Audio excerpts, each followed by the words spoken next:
Kanjeevaram silk sarees, Mysuru silk sarees, Banaras silk sarees, Pochampally silk sarees, ikat silk, tissue silk, soft silks, wedding collection also available. Muhurtam sarees, saree, petticoat, wedding tops, nighty, lehenga, jeans pant, jeans t-shirt, kids wear, ಹಲವಾರು ರೀತಿಯ ಮದುವೆ ಸಮಾರಂಭ ಹಾಗೂ ಎಲ್ಲ ರೀತಿಯ ಸಮಾರಂಭಗಳಿಗೆ PVR silk Bagepalli ರಸ್ತೆ ಬಳಿ ಚಿಂತಾಮಣಿ ಪಟ್ಟಣದಲ್ಲಿ ಉತ್ತಮ ಕ್ವಾಲಿಟಿ ಬಟ್ಟೆಗಳಿಗಾಗಿ ಒಮ್ಮೆ ಭೇಟಿ ಮಾಡಿ.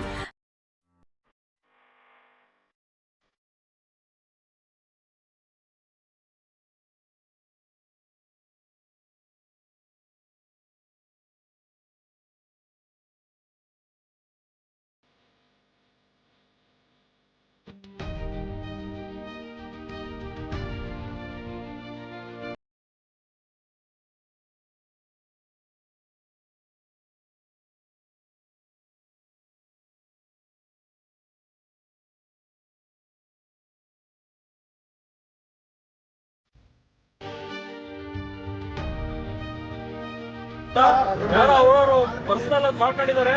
ನಾವು 100% ನಿಮಗೆ ಕಾನೂನು ಪ್ರಕಾರ ಏನಿದೆ ನಾವು ನ್ಯಾಯ ಕೊಡ್ಸಂತ ಕೆಲಸ ನಾವು ಮಾಡ್ತೀವಿ. ಆಯ್ತಾ? 100% ನಾವು ಯಾರ ಪರ ಅಲ್ಲ. ನಾವು ಈ ದೇಶದ ಸಂವಿಧಾನವನ್ನ ರಕ್ಷಣೆ ಮಾಡತಕ್ಕಂಥವ್ರು, ಕಾನೂನಿನ ಪ್ರಕಾರ ನಾವು. ಆಯ್ತಾ? ಕಾನೂನಿನ ಪರ ನಾವಿದ್ದೀವಿ. ಪೊಲೀಸರು, ನೀವು ಪೊಲೀಸರಿಗೆ ಅಧಿಕಾರ ಅಂತ ಕರೀತಾ ಇದ್ರಲ್ಲ, ಅದು ಇಲ್ಲ. ಪೊಲೀಸರಿಗೆ ಅಧಿಕಾರ ಅಂತ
కలుపుకుండా గలాట్ చేసుకుంటాం.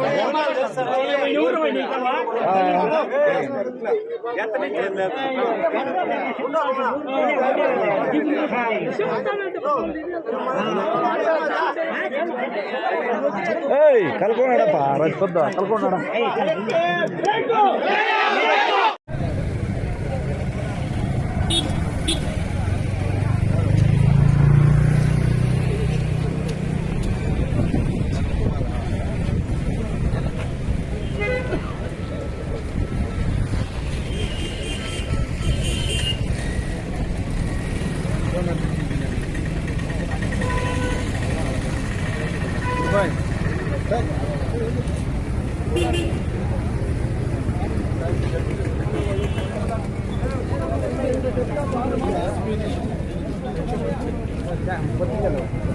బాగా ఫోటో తీస్తుండే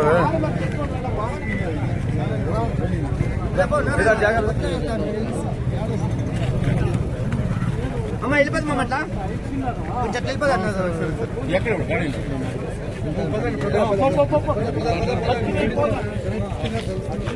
వస్తే వెళ్ళిపోతారంట వాళ్ళు.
ಗೊತ್ತಿಲ್ಲ. ಮಧ್ಯಾಹ್ನ ಯಾವುದೋ ಒಂದು ವಿಚಾರಕ್ಕೆ, ಯಾವುದೋ ಅಮೌಂಟ್ ವಿಚಾರಕ್ಕೆ ಗಲಾಟೆ ಆಗಿರುತ್ತೆ. ಯಾರೋ ಆಂಧ್ರ ಪ್ರದೇಶದವ್ರಿಗೆ ಮತ್ತೆ ಶ್ರೀಮೂರ್ತಿ ಅನ್ನೋ ಹುಡುಗನಿಗೆ ಗಲಾಟೆ ಆಗಿರುತ್ತೆ.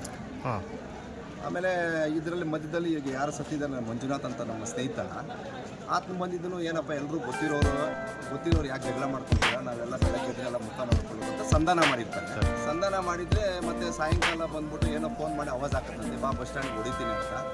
ಅದಕ್ಕೆ ಬಂದು ಇಲ್ಲಿ ಜೋರಾಗಿ ಮಾತಾಡ್ತಾ ಇದ್ದ. ಮತ್ತು ನಾನು ಶ್ರೀನಿವಾಸಪುರದಿಂದ ಬಂದೆ. ಏನಪ್ಪ ಗಲಾಟೆ ಅಂತ ಕೇಳಿದೆ. ಯಾಕೆ ಏನು ಜೋರಾಗಿ ಮಾತಾಡಿದೆ ಕೇಳಿದ್ರೆ ಈ ಥರ ಆಯಿತು ಅಂತ ಹೇಳಿದ್ರೆ, ಮತ್ತು ಇವನು ಬೈದೆ. ಆಯ್ತು ಬೆಳಗ್ಗೆ ಮಾತಾಡೋ ಇವ್ರಿಗೂ ಬೈದೆ. ಮತ್ತು ಅವ್ನು ಯಾರು ಈಗ ಏನು ಚುಚ್ಚಿಬಿಟ್ಟು ಓಡೋಗಿದ್ದಾನಲ್ಲ ಅವನು ಬೈದೆ.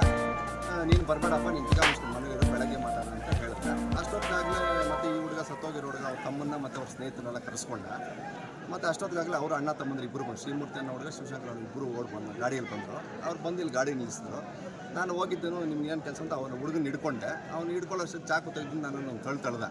ಹೋಗೋತ್ತಿಗೆ ಮುಚ್ಕೊಂಡು ನಿನ್ಗೆ ಯಾಕಂತ ನನ್ನನ್ನು ತಳ್ಳಿಬಿಟ್ಟು ನಾನು ಈ ಕಡೆ ಬಂದೆ. ಓಡೋಗಿದ್ದನು ಚುಚ್ಚಿಬಿಟ್ಟೆ. ಇಷ್ಟೇ ಸರ್ ಆಗಿದ್ದು. ಮತ್ತು ನಾನೇ ಪೊಲೀಸ್ಗೆಲ್ಲ ಇನ್ಫಾರ್ಮ್ ಮಾಡಿ ಎಲ್ಲ ಪೊಲೀಸ್ನೆಲ್ಲ ಕರೆಸಿದ್ದು. ನಾನು ಚಾಕು ಅಲ್ಲಿ ಆ ಥರದ್ದು ಏನೂ ಇಲ್ಲ ಸರ್. ಯಾರೋ ಏನೋ ಮರಗಳೇನೋ ಕೊಂಡ್ಕೊಂಡಿದ್ರಂತೆ. ಆ ಮರದ ವಿಚಾರಕ್ಕೆ ಬೇರೆ ಯಾರೋ ದೊಡ್ಡ ಪಲ್ಲೆನವರು ಕಾಸು ಕೊಡಬೇಕಿತ್ತಂತೆ ಅವ್ರಿಗೆ, ಹುಡುಗರಿಗೆ. ಆ ವಿಚಾರವಾಗಿ ಅವ್ರು ಜಗಳ ಮಾಡ್ಕೊಂಡಿದ್ದಾರೆ. ಅವ್ರು ಜಗಳ ಮಾಡ್ಕೊತಾ ಇದ್ರೆ ಈ ಹುಡುಗ ಎಲ್ಲರೂ ಅವರು ಗೊತ್ತಿರೋರು ಇವರು ಗೊತ್ತಿರೋ ಅಂತ ಮಧ್ಯದಲ್ಲಿ ಹೋಗ್ಬಿಟ್ಟು ಸಂಧಾನ ಮಾಡಿರೋರು ಅಷ್ಟೇ. ಪಾಪ ಆತ್ಮಗೂ ಈ ಗಲಾಟೆಗೇನು ಸಂಬಂಧನೇ ಇಲ್ಲ. ಇವತ್ತು ಅನ್ಯಾಯವಾಗಿ ಶವವಾಗಿಬಿಟ್ಟಿದೆ. ದಯವಿಟ್ಟು ಇದಕ್ಕೆ ನ್ಯಾಯ ದೊರಕಿಸ್ಕೊಳ್ಳಬೇಕು. ಯಾಕಂದರೆ ಕೂಲಿ ಮಾಡ್ತಕ್ಕಂಥ ಬಡ ವ್ಯಕ್ತಿಗಳಿಗೆ ಈ ರೀತಿ ಆಗೋದು ಒಳ್ಳೇದಲ್ಲ. ಪೊಲೀಸರ ವಿರುದ್ಧ ಯಾರಂತಾರೆ ನ್ಯಾಯ ಬೇಕು ಅಂತ ಕೇಳಿದ್ರೆ ಅಷ್ಟೇ. ಪೊಲೀಸರ ವಿರುದ್ಧ ಏನೂ ಇಲ್ಲ ಇಲ್ಲಿ. ಯಾರೇ ಬಲಾಢ್ಯರು ಈ ಕೆಲಸ ಈ ಒಂದು ಹೆಲ್ತ್ ಇಂತಕ್ಕಂಥ ಕೆಲಸ ಮಾಡಿದ್ದಾರೆ ಅವ್ರ ವಿರುದ್ಧ ಇಲ್ಲಿ ಇದು ಹೋರಾಟ ನಡೀತಿದೆ ಹೊರತು ಪೊಲೀಸ್ ವ್ಯವಸ್ಥೆ ಬಗ್ಗೆ ಅಲ್ಲ ಸರ್. ಅದಕ್ಕೆ ಎಲ್ಲ ಯಾರೋ ಪಾಪ ಗೊತ್ತಿಲ್ದಿರ ಮಾಡ್ತಿದ್ದಾರೆ. ಪೊಲೀಸ್ ಏನೋ ಅವ್ರೇನು ನಮ್ಗೇನು ತೊಂದರೆ ಮಾಡ್ತಾ ಇಲ್ಲ, ಅವ್ರು ನಿಮಗೆ ನ್ಯಾಯ ಕೊಡಿಸ್ತೀವಿ ಅಂತಲೇ ಹೇಳ್ತಾ ಇದ್ದಾರೆ. ಬಟ್ ಈ ಥರ ಆಗಿದೆ, ಅದಕ್ಕೆ ಆಗಿರೋರ ವಿರುದ್ಧ ಧಿಕ್ಕಾರ ಕೂಗ್ತಾ ಇದ್ದೀವಿ. ಇದಕ್ಕೆ ಸರಿಯಾದಂಥ ಸೂಕ್ತವಾದಂಥ ನ್ಯಾಯ ಒದಗಿಸ್ಕೊಡ್ಬೇಕು ಅಂತ ನಾವು ಹೋರಾಟ ಮಾಡ್ತೀವಿ ಹೊರತು ಬೇರೆ ವಿಚಾರ ಏನೂ ಇಲ್ಲ. ಇದರಲ್ಲಿ ಆ ಜಾತಿ ಈ ಜಾತಿ ಇರ್ತಕ್ಕಂಥ ಯಾವುದೂ ಇಲ್ಲ. ಒಬ್ಬ ಸ್ನೇಹಿತನ ಕಳ್ಕೊಂಡಿದ್ದೀವಿ, ಅವ್ನಿಗೆ ನ್ಯಾಯ ದೊರಸ್ಕೊಳ್ಬೇಕು. ಅವ್ನ ಹೆಂಡತಿ ಮಕ್ಕಳಿಗೆ ಇವತ್ತು ಏನಾದರೂ ನ್ಯಾಯ ದೊರಸ್ಕೊಡ್ಬೇಕು. ಆ ತಂದೆ ತಾಯಿಗೆ ನಾವು ನ್ಯಾಯ ದೊರಸ್ಕೊಡ್ಬೇಕು ಅಂತ ನಮ್ಮ ಹೋರಾಟ ಅಷ್ಟೇ. ಇದರಲ್ಲಿ ಬೇರೆ ವಿಚಾರ ಏನೂ ಇಲ್ಲ. ಇದರಲ್ಲಿ ಜಾತಿ ಬರಲ್ಲ, ಇನ್ನೊಂದು ಬರಲ್ಲ. ಮತ್ತು ಸತ್ತಿರೋದು ನಮ್ಮ ಸ್ನೇಹಿತ ಅಷ್ಟೇ, ಆ ಜಾತಿ ಈ ಜಾತಿ ಇಲ್ಲ.